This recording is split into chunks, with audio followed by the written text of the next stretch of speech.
আর কিছুক্ষণের মধ্যেই রাজ্য জুড়ে শুরু হয়ে যাবে বজ্রবিদ্যুৎ সহ বৃষ্টি, সঙ্গে কোথাও কোথাও কালবৈশাখীর ঝোড়ো হাওয়াও দেখা দিতে পারে।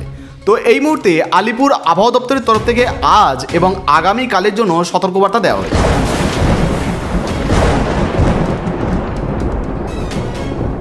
শুধু তাই নয়, বজ্রবিদ্যুৎ সহ বৃষ্টির পাশাপাশি আরও একটা বিপদ মাথার উপর ঘুরে ফিরছে, ঘূর্ণিঝড় শক্তি। ইতিমধ্যে যে ঘূর্ণিঝড় উপকূলে আছড়ে পড়ার সম্ভাবনা রয়েছে সেটা কবে নাগাদ আসতে পারে, বা বঙ্গোপসাগরে যে নিম্নচাপ তৈরি হয়েছে তার প্রভাবে কোথায় কোথায় ঝোড়ো হাওয়া বা কোথায় বজ্রবিদ্যুৎ সহ বৃষ্টিপাত হতে পারে, সমস্ত কিছু এই ভিডিওতে জানবো। তাই ভিডিওটা একটু স্কিপ না করে পুরোটা দেখুন। আপনি যদি আমাদের চ্যানেলে নতুন আছেন অবশ্যই চ্যানেলটিকে সাবস্ক্রাইব করে পাশে থাকবেন, ফেসবুক থেকে দেখলে ফলো করবেন। চলুন শুরু করা যাক। তো বন্ধুরা, এই মুহূর্তে যদি আজকে আলিপুর আবহাওয়া দপ্তরের দেওয়া তথ্য অনুযায়ী 25 তারিখের আবহাওয়ার আপডেট দেখি, সেক্ষেত্রে আমরা দেখতে পাচ্ছি উত্তরবঙ্গের প্রত্যেকটা জেলায় ঘন্টায় 30 থেকে 40 কিলোমিটার বেগে ঝোড়ো হাওয়া হতে পারে, বজ্রবিদ্যুৎ সহ বৃষ্টির সম্ভাবনা রয়েছে। পাশাপাশি যদি দক্ষিণবঙ্গ দেখি, দক্ষিণবঙ্গের প্রত্যেকটা জেলায় দেখতে পাচ্ছেন ঘন্টায় 30 থেকে 40 কিলোমিটার বেগে ঝোড়ো হাওয়া হতে পারে এবং বজ্রবিদ্যুৎ সহ বৃষ্টির সম্ভাবনা কিন্তু রয়েছে, হলুদ সতর্কবার্তা দেওয়া রয়েছে। আর এরপর যদি একইভাবে আমরা 26 তারিখের আবহাওয়ার আপডেট দেখি, সেক্ষেত্রেও দেখতে পাচ্ছি দার্জিলিং, কালিম্পং, জলপাইগুড়ি, আলিপুরদুয়ার, কোচবিহার, উত্তর দিনাজপুর, দক্ষিণ দিনাজপুর, মালদহ প্রত্যেকটা জেলায় বজ্রবিদ্যুৎ সহ বৃষ্টি রয়েছে, ঘন্টায় 30 থেকে 40 কিলোমিটার বেগে ঝোড়ো হাওয়া হতে পারে। এরপর মুর্শিদাবাদ, নদিয়া, উত্তর 24 পরগনা, দক্ষিণ 24 পরগনা, পশ্চিম মেদিনীপুর, পূর্ব মেদিনীপুর এবং ঝাড়গ্রাম এই কটা জেলায়ও বজ্রবিদ্যুৎ সহ বৃষ্টিপাত হতে পারে, সঙ্গে ঘন্টায় 40 থেকে 50 কিলোমিটার বেগে ঝোড়ো হাওয়া হতে পারে, বা কোথাও কোথাও 30 থেকে 40 কিলোমিটার বেগে ঝোড়ো হাওয়া হতে পারে।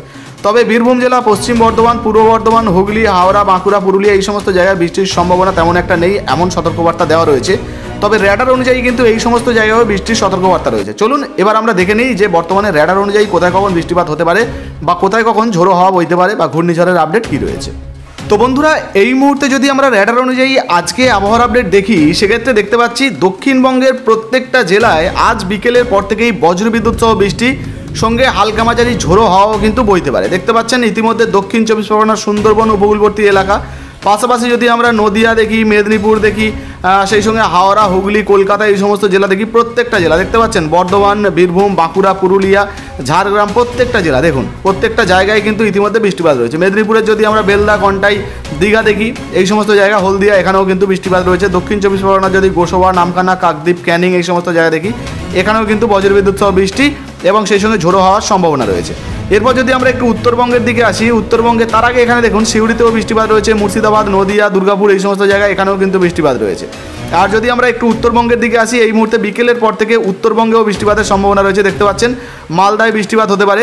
আর যদি সন্ধ্যার আবহাওয়ার আপডেট দেখি, সেক্ষেত্রেও আমরা দেখতে পাচ্ছি সন্ধ্যায় কিন্তু মালদায় বৃষ্টিপাত হতে পারে, একইভাবে বালুরঘাটে হালকা মাঝারি বৃষ্টিপাত হতে পারে।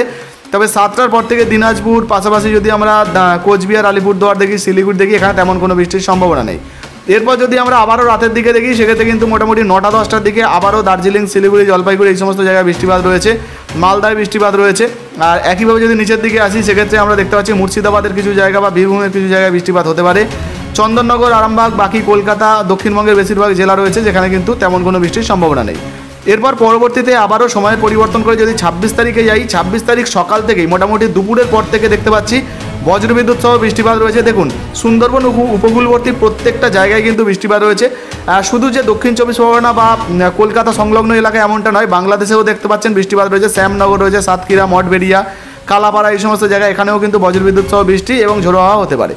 একইভাবে যদি আমরা কলকাতা দেখি, কলকাতা, উত্তর 24 পরগনা, দক্ষিণ 24 পরগনা, হাওড়া, হুগলি, বর্ধমান, শান্তিপুর, নদিয়া, কাটোয়া, দুর্গাপুর এই সমস্ত জায়গা, বাঁকুড়া, পুরুলিয়া, ঝাড়গ্রাম, খড়গপুর সমস্ত জায়গায় দেখতে পাচ্ছেন সমস্ত জায়গায় বজ্রবিদ্যুৎ সহ বৃষ্টিপাত রয়েছে।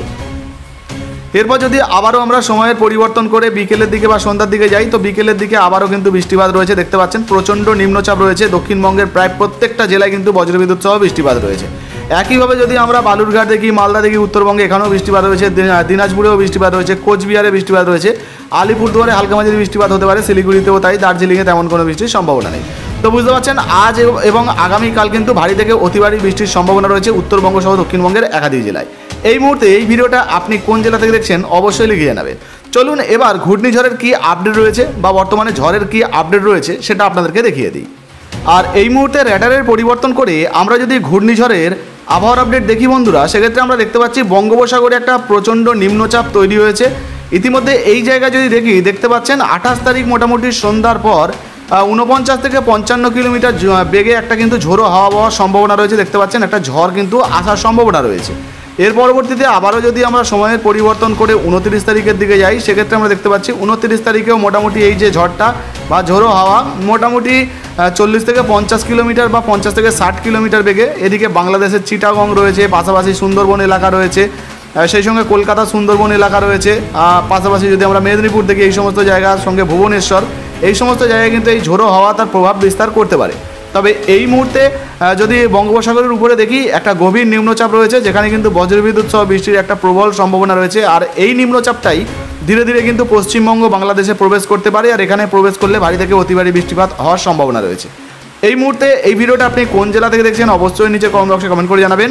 ভিডিও ভালো লাগলে ভিডিওতে লাইক দিয়ে ভিডিওটা ফেসবুকে হোয়াটসঅ্যাপে বেশি বেশি করে শেয়ার করবেন। ধন্যবাদ।